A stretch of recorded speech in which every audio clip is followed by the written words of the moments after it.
네, 심우정 검찰총장님, 예. 그 김건희 여사 도이치모터스 주가 조작 사건 불기소 결정문도 보고 못 받으셨나요? 최종적으로 사후에. 결과는 보고 받았습니다. 결정문은 보셨습니까? 네, 결정문 봤습니다. 보셨습니까? 네. 법무부 장관님은 보셨습니까? 저는 결정문 아직 못 봤습니다. 네, 총장님께 그러면 여쭤보겠습니다. 제가 이 결정문을 보니까 피의자가 부인하고 있고 건호수 진술이 부합한다.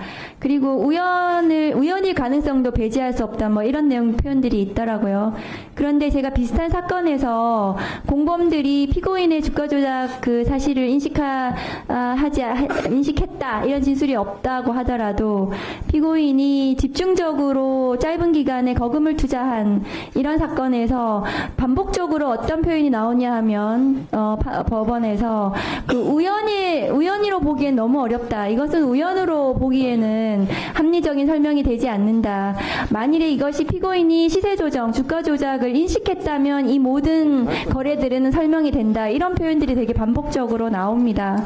그 항고 사건 지휘하실 때 참고하셨으면 좋겠습니다. 지금 이제 가장 문제가 되는 게, 10월 28일하고 11월 1일 주가 조작 부분이거든요. 화면 좀 띄워주시겠어요?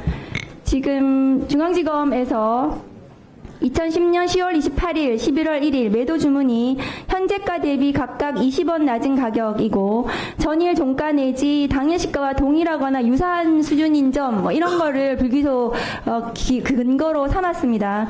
그런데 지금 문제는 이 당일 시가하고 뭐 동일하거나 유사한 이런 부분이 문제가 아니고 가격이 아니라 계좌의 문제이고 통정 매매 그 자체와 거래량에 있습니다. 아까 존경하는 정청래 위원장님께서도 말씀을 하셨는데요.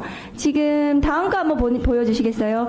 10월 28일 피의자 김건희가 직접 거래한 대신증권 계좌에서 미래에셋 대우 계좌로 10만 주 팔고 5만 3천 주를 또 삽니다. 그리고 11월 1일에 아까 그 건사인 볼트라고 말씀하셨는데 그게 이거거든요. 11월 1일에 대신증권 계좌에서 6만 주 팔고 미래에셋 대우 계좌에서 5만 3천 주를 또 사는데 이게 너무 말도 안 되는 게 두 계좌 모두 피의자 김건희 계좌라는 것입니다. 자기 계좌에서 직접 팔고 자기 계좌를 관리하던 공범들이 그것을 삽니다. 그래서 검사도 이 관련해서 조서를 보면 이상해서 묻는 거거든요.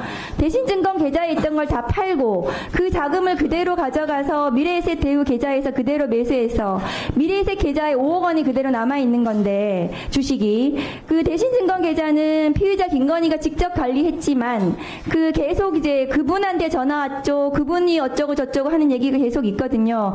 그러면 주식을 그런 식으로 매매하던 피의자의 특성상 자기 계좌에서 팔면 자기 계좌에서 받는다는 걸 모를 수가 없을 것 같거든요. 그건 너무 상식적인 일입니다. 제가 보기에는. 그래서 다음 거 보여주세요. 그리고 다음 거, 그거 그대로 주세요. 그리고 한 가지 더 지금 HTS 계좌가 문제가 되거든요. 불기소 처분에 보면은 미래에셋 증권 계좌가 모두 HTS 인터넷으로 공범들이 거래했다고 이렇게 그래서 불기소 결정을 하셨거든요. 그런데 이 사건 증거 기록 목록에 총장님 기억하십시오. 별건 20-3번에 의하면 미래에셋 대우 녹취서가 있습니다. HTS 거래는 녹취서가 없어야 되는 거예요. HTS 거래는. 그런데 저는 중앙지검에서 이 사건을 처분하면서 이 증거 기록에 있는 녹취서, 미래에셋 대우 녹취서가 있는데도 불구하고 이것을 간과한 것인지 모르겠어요. 이 부분을 분명히 판단을 했었어야 되는 거거든요. 이게 무슨 녹취인지. HTS로 거래했으면 녹취서가 있어서는 안 되는 겁니다. 증권사 직원하고 통화를 해야 남는 자료입니다. HTS가 아니고 녹취서는. 그런데 이 어떤 증거 자료인지 확인을 하십시오. 그리고 이것은 피의자 김건희가 직접 거래한 정황이 아닌지 11월 1일 거래가 그렇지 않은 것이 아닌지 그래서 이 사건 처분은 매우 부실하다고 저는 보여집니다. 항고 사건에서 지휘를 하신다고 하니까 이 부분을 분명히 확인해서 규명이 돼야지 납득이 되는 수사입니다. 그런데 서울중앙지검에서 전부 피의자 부인하고 우연일 가능성을 배제할 수 없다. 이런 결정은 있을 수가 없는 거예요. 그런 결정은 누구나 할 수 있는 거고 그런 사건을 그렇게 불기소하면 모든 사건을 불기소해야 됩니다. 수사를 더 해야 되는 사건인데 덮었어요. 총장님께서 이 사건을 제대로 수사를 저는 덮었다는 말씀에 동의할 수 없고 지금 4년 반 동안 수사가 이루어진 사건입니다. 검사들이 증거들을 다 모두 종합해서 최종적으로 판단을 했을 것으로 생각합니다. 항고가 된다면 어쨌든 제가 위원님 말씀하신 부분까지 한번 다 같이 살펴보도록 하겠습니다.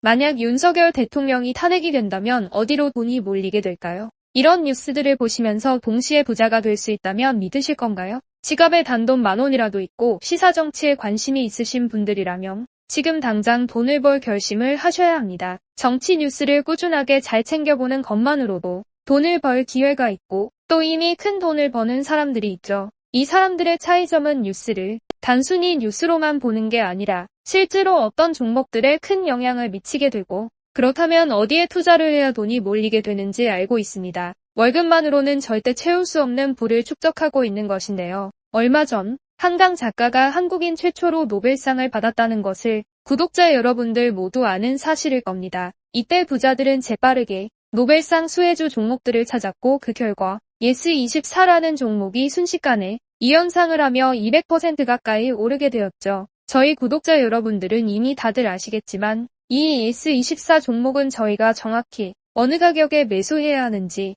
또 언제 팔아야 하는지를 정확하게 공유해드렸었던 사실이 있었죠. 투자로 부자가 된 사람들은 사소한 시사 뉴스들을 그냥 지나치지 않습니다. 전문직이 아닌데도 부자가 되는 사람들의 특징이 바로 이것인데요. 돈으로 이어진다는 경험적 확신이 있기 때문에 진짜로 급등할 수 있는 종목들에 과감히 투자해 남들과 비슷한 연봉을 벌어도 절대 월급으로는 만들 수 없는 큰 투자 수익들을 지금도 만들고 있다는 것입니다. 이번엔 현재 가장 핫한 북한 도발을 대비하여 또 한 번 급등이 유력한 대장 종목을 알아냈는데요. 제 목표는 채널을 크게 성장시키는 것이기 때문에 여기까지 영상을 시청해주신 분들께만 이 정보를 드리고자 합니다. 제 개인 휴대폰 번호 010-792-8273으로 기회라고 문자를 보내주시면 링크 하나를 보내드릴 건데요. 링크로 들어오시면 이번 미대선주 그리고 북한 도발 관련 유력주를 공유해드리겠습니다. 또한 윤석열이 탄핵될 것을 대비하여 탄핵 수혜주 또한 미리 파악 완료한 상태입니다. 제가 돈을 받는 것도 아니고 투자를 대신 해드리려는 것도 아니니까